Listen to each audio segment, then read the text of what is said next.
It's a new year and a new chance for you to make a fresh start with your compliance. We're going to be bringing you a daily tip, strategy, or idea that you can use to improve your program. Here's your host, Tom Bach, the Compliance Evangelist. Welcome to 2024. As always, in the month of January, I do a 31-day series entitled 31 Days to a More Effective Compliance Program. In the month of January 2024, we'll be doing that, and today is day 4. This year, I'm going to open with some of the key speeches from the Department of Justice in 2023 and how those speeches really portend what DOJ enforcement will look like, and equally importantly, what you as a compliance professional will need to do to respond to these new DOJ initiatives.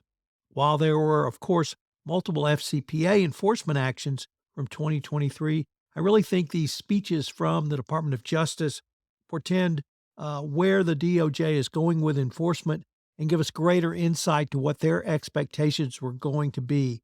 So we're going to start this month by looking at these key speeches and other initiatives from the Department of Justice, and then we'll move into how you can respond for your compliance program. I know you'll enjoy this month of 31 Days to a More Effective Compliance Program, and I know you'll find it informative.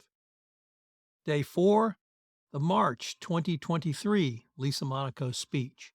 In March, Deputy Attorney General Lisa Monaco previewed a number of initiatives by the DOJ, which every compliance professional needs to study in some detail. These new initiatives included the Criminal Division's pilot program regarding compensation, incentives, and clawbacks, evaluation of corporate compliance programs 2023 update, and the revised memorandum on the selection of monitors in criminal division matters. In the fall of 2021, Monaco announced the Corporate Crime Advisory Group to recommend more advances based on input, and this is important, input from outside the Department of Justice as well as inside. This led to the September 2022 announcement of the Monaco Doctrine as laid out in the Monaco Memo, where the DOJ changed its focus to promoting cultures of corporate compliance while also ensuring consistency and predictability in the way the government treats corporate crime.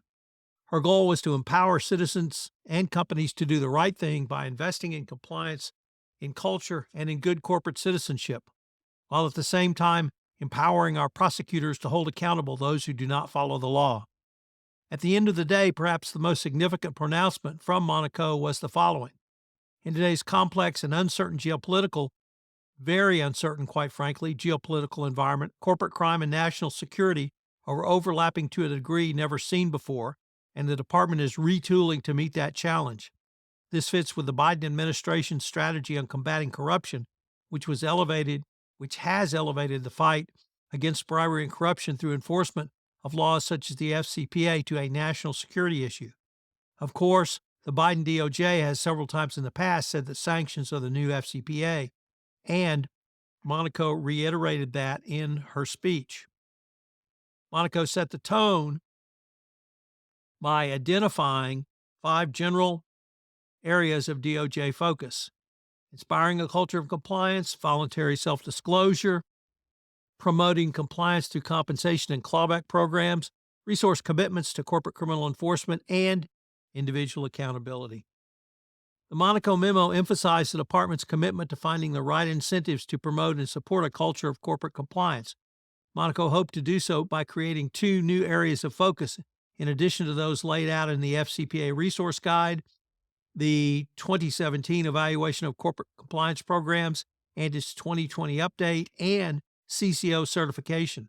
In March 2023 Monaco speech, she stated, I noted 2 areas of particular focus: a cross-department approach to promoting voluntary self-disclosure and how compensation structures can foster more responsible corporate behavior.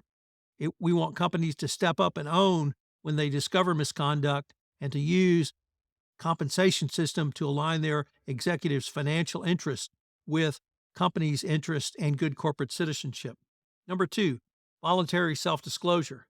Seemingly buried in the speech is perhaps the most significant statement about white-collar criminal enforcement. Monaco said, now, with respect to voluntary self-disclosure, I am pleased to report for the first time every U.S. Attorney's Office now has, and every component, I should say, that prosecutes corporate crime now has in place an operative, predictable, and transparent voluntary self-disclosure program. These policies share a common principle: absent aggravating factors, and no department component will seek a guilty plea where a company has voluntarily self-disclosed, cooperated, and remediated the misconduct. She went on to add, "Let me be very clear. I want every general counsel, every board, and executives to take this message to heart. Where your company discovers criminal misconduct, the pathway to the best resolution will involve prompt, voluntary self-disclosure to the Department of Justice." 3. Compensation and clawbacks. Monaco said the goal is to shift the burden of corporate wrongdoing away from shareholders, who frequently play no role in the misconduct, onto those who are directly responsible. The DOJ will incentivize such behavior in the following manner. At the outset of a criminal resolution, the resolving company will pay the applicable fine minus a reserved credit equaling the amount of compensation the company is attempting to claw back from the culpable executives and employees. Number 4, resource commitments. This section of the speech deals with the DOJ's resource commitment, but it is still significant. Here, Monaco emphasized the intersection of corruption, money laundering, sanctions, and national security. But a huge part of this commitment is that companies are now seen in many ways as the front line of criminal enforcement through self-disclosure of illegal conduct. Monaco closed her speech with the following: "Investing in a robust compliance program is good for business. It is good for our collective and economic national security." Number 5, individual accountability. As far back as 2015, in the Yates memo, the DOJ has said they will emphasize individual accountability as opposed to corporate enforcement actions. Monaco stated the criminal division's fraud section has secured more individual convictions in the last year than in the previous 5 years. So our message is clear. The department will be zealously pursuing corporate crime in any industry, and we will hold wrongdoers accountable no matter how prominent or powerful they are.